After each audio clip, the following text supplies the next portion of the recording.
When we last visited Newmarket in 2014 to film the National Horseracing Museum, this project, Palace House, was still a derelict stable yard. Since then, they've absolutely transformed it. It's now the National Centre for Heritage and Sporting Arts. It's absolutely magnificent. And as we're about to find out, there's loads to see and do here.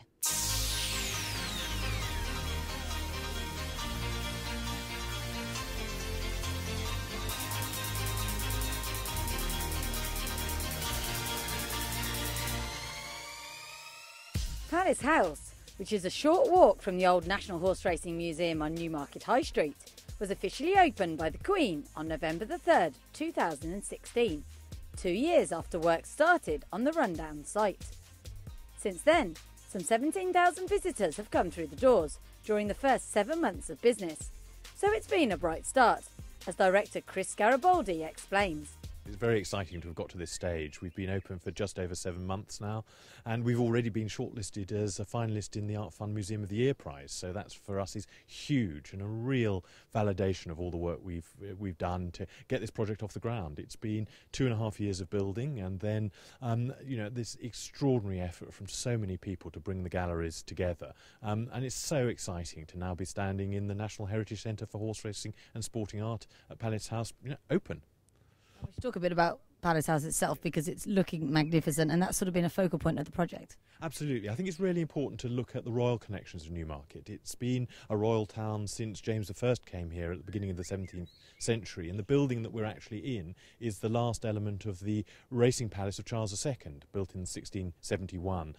It's a tiny portion of what was originally here. Most of it was pulled down in the Victorian period, but what we've got is the King's Pavilion, his residence where he had the King's bedroom, the sort of most important of the state rooms, and we now use that as a National Gallery of British Sporting Art. So it's the art of all sport. It's not just horse racing, it's the art of all sport, from horse racing through to tennis and badminton and anything you can think of.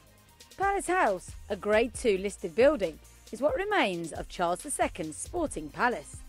It's been lovingly restored and is now home to the British Sporting Art Trust, containing hundreds of examples of some of the finest sporting depictions of the last few centuries, including works by leading equine artists George Stubbs and Alfred Munnings. It's not just for racing enthusiasts here. Art enthusiasts would absolutely love this Packard gallery. There's some amazing works on display, including this one by George Stubbs, probably the most famous equine painter of all time, and you could easily spend a few hours just wandering through these beautiful rooms. After admiring Stubbs' depiction of some sporting greats, we went across the road to the historic Rothschild Yard, home to some real-life stars of the turf. Premier Loco fighting back. Premier Loco got up. George Baker won it on Premier Loco. The Thistlebird Old Jummer here. I'm down here in the Rothschild Yard with Premier Loco, people will remember, and also Sue, who's a big part of the retraining of racehorses here. And it's wonderful to have horses on site, first of all, because that was something that the old museum didn't quite manage. No, certainly didn't. No, it's fantastic. It's really a showcase yard for ROR, which is the charity retraining of racehorses, which was set up by the racing industry and is funded by the racing industry to try and get some of the race horses that retire each year into the sports and leisure world and doing other jobs, such as dressage, show jumping, polo, and the story goes on. So what's the plan for this fellow? Where's he at the moment? He started his retraining a few years ago. He was actually gifted to George Baker, the jockey, and his wife has started retraining him as an eventer. We've got him here for a bit of a holiday, but we are sort of lunging him a bit and starting to ride him again, just getting him set up, putting the basics in place, ready for her to take him back. And what other ones have you got here at the moment? We've got a lovely grey horse called Starluck, who is, again, very good racehorse, mainly known as a hurdler. He's ready to go out on his new career. He's going to go to a lady at the beginning of July. We've got a nice little bay mare who didn't really do much in her racing career, because she isn't great breeding, didn't go to stud. So again, she's gone into the ROR programme, and she's hopefully going to a new home with a teenage girl, and they'll learn together. She's only 6 years old, so she's got a long career ahead of her. How does it work with the horses when they go onto their new homes? Is it a lease arrangement? Do they buy them? It varies. Starluck's owner wants to retain ownership. He was a very good racehorse, and he cares and is very passionate about his horse. So he'll retain the ownership there. He'll go on a long-term lease. Some of the others will be bought by their new owner, but the money will really be a donation back into the charity, which will cover their costs whilst they're here. And with horses such as this fellow that have got a bit of a name, I imagine it's kind of like, for some people, like meeting a celebrity, isn't it? They must be very popular. Absolutely, yeah.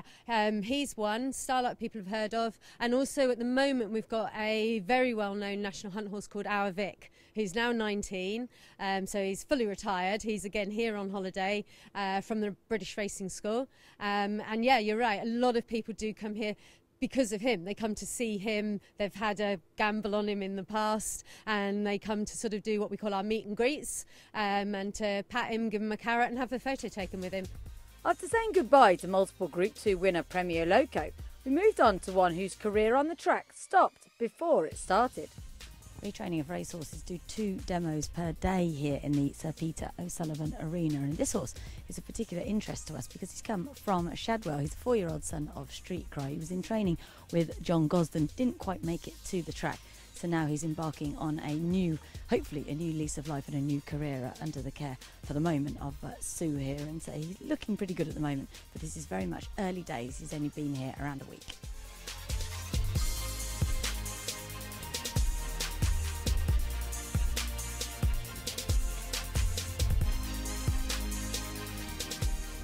While the retired racehorses alone are perhaps enough reason to visit Palace House, there's so much more to see and do inside too, especially as the exhibits are ever changing.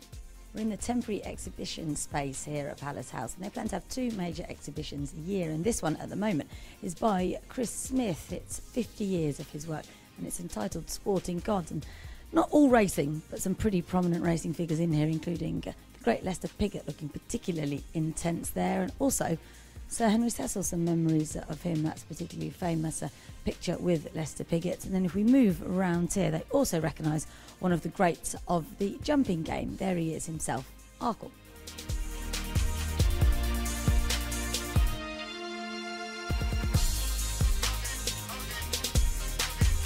Next up, it was time for a trip back in time.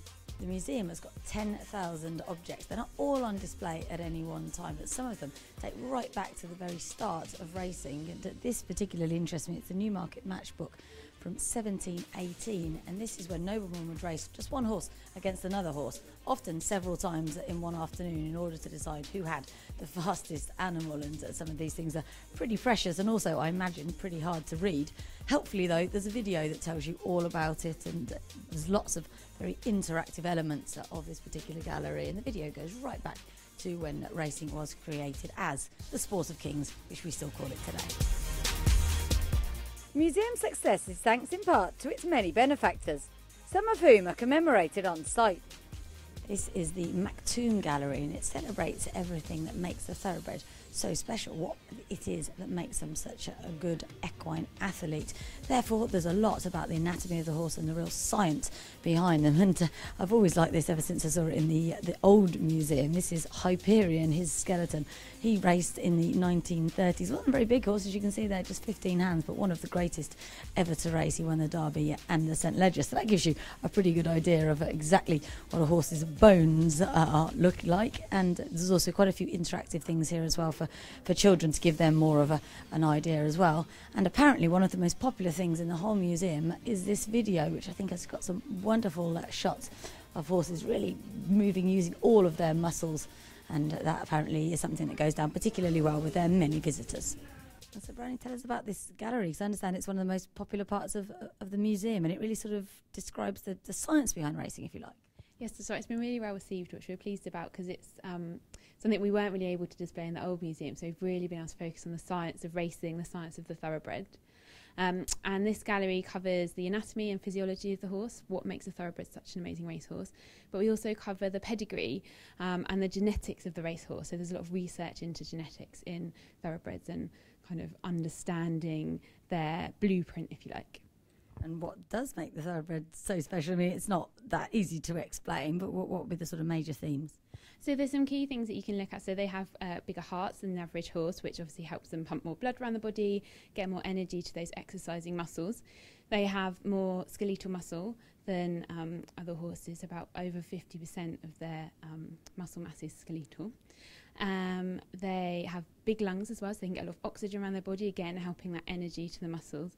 And they've been selectively bred for over 300 years to be faster thoroughbred athlete horses. Now, notice you've had quite a few children around this morning. Is this a gallery they particularly enjoy? Do you think that it really sort of helps them to learn about horses?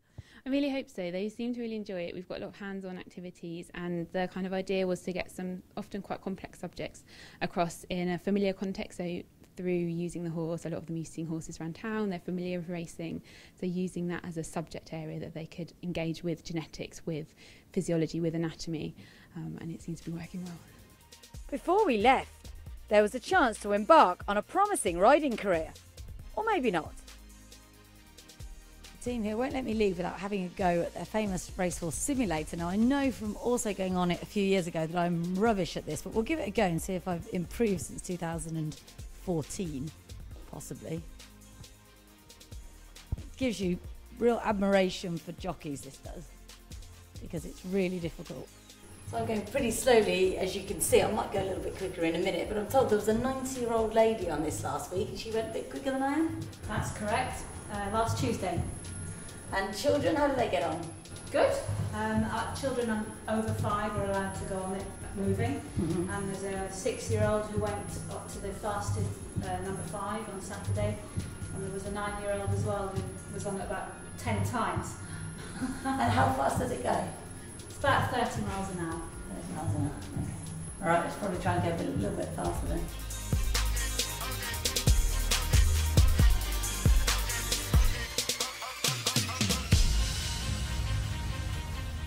Fancy a go yourself?